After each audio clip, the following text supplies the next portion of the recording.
Couple of Tulsa World columnists talking sports the morning after the Super Bowl. Garen Emig and Bill Haisten. Bill, you and I usually like to keep our focus either local or at least in state. This is one of those rare exceptions, I think, and that's warranted a broader perspective. The Bucks pasted the Chiefs in a game that I was surprised to see. Right? If you told me the final score was going to be 31-9, I would have said, well, Chiefs got one over on Tom Brady. It went the other way. How surprised were you? Shocked. I mean, I wrote for the Sunday paper, Garen, on the Super Bowl and shared a prediction of 34-24 Chiefs. Explained or attempted to support that prediction. Felt strongly that while Brady's the man of the millennium, that I just felt like Mahomes is the man of the moment. And with all those weapons, you know what I was guilty of following the football and not paying attention to the bigger picture, which is the trenches. Yeah. The line for the Chiefs is diminished. They've got injuries. Yeah. Mahomes' foot, as you saw last night, is not right. He was really tender. His foot was really tender, and then you combine that with the pressure that the Bucks were able to get on him. I heard a stat this morning that was crazy, that somebody charted his steps with regard to as he scrambled. Mm-hmm. All right. And it amounted to nearly 500 yards of scrambling on that sore foot. And then still he was able to get away a couple of crazy throws that hit guys in the face mask. I know. Yeah. Right. What are the odds they don't score a touchdown, Garen? I mean, really, this offense for the ages, this unbelievable, maybe best ever offense in pro football, and they don't score a touchdown. So, so impressed by Brady. I may have been more impressed by Brady last night than in any of these previous Super Bowls. There was no drama, no comeback needed, none of that. And to do it twice with Gronkowski, I thought that's kind of rubbing salt in the Patriots. But great game for Tampa. Great game.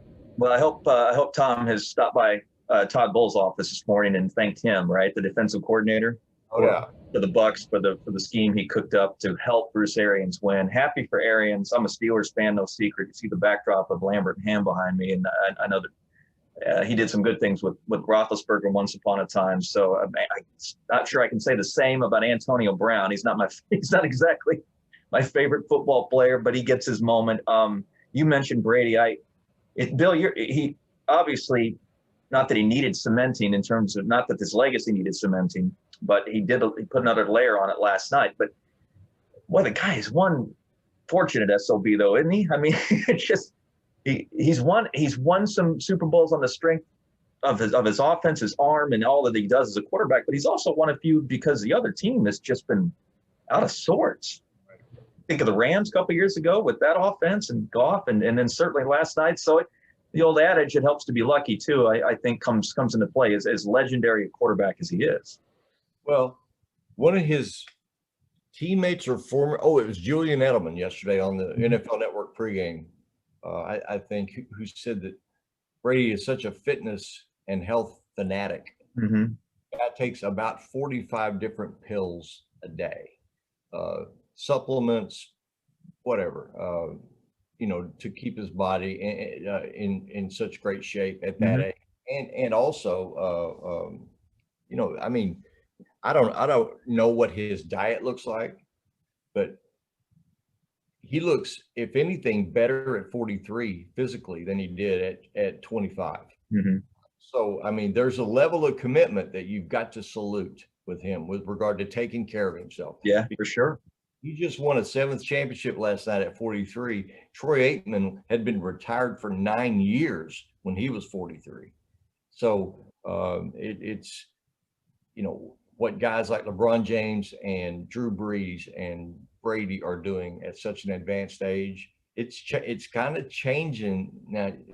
I'm not suggesting you're going to see across the board guys going deep in their 30s and into their 40s, but you're seeing it more and more and more. Yeah. And certainly at the quarterback position, if you can avoid that catastrophic type of injury, as he has. He had the one knee in 09 or 08.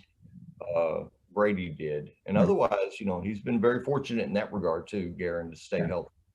But you're right. The Chiefs, for them to not score a touchdown, for them to just get blown out, for them to lose their composure like Tyrann Mathieu did before the half, you know, they were just overwhelmed. Yeah. All right, before we go, how about the fun stuff? I enjoyed the Weeknd more than I thought I would. I will admit it. I thought he put on a good show at halftime. And I think I enjoyed most of the commercials. It was fun for me. Somewhat of a child of the 90s. I'm really a child of the 80s, but you know, young adulthood 90s. It was fun for me to see Beavis and Butthead again. No. Those were clever. The Paramount commercials were clever. The Paramount app were clever. My favorites probably were Tracy Morgan for Rocket Mortgage. All right. The guy getting bit in the face by a snake. I don't know why that made me laugh, but it did. And as for the Weeknd, I don't know. They probably spent 2 months choreographing and rehearsing all of that. It looked like it took 10 years of rehearsal for that. I was blown away. I thought it was really good. And you know, and I was telling people before the game, Garen, I'm not even going to watch it. I was anti-Weeknd. I didn't know anything about him. Right. But the more I learned about his backstory the day before the game, and the whole thing with his the plastic surgery psych that he did on everybody, and I thought, okay, well, the guy's kind of clever. I'll check him out.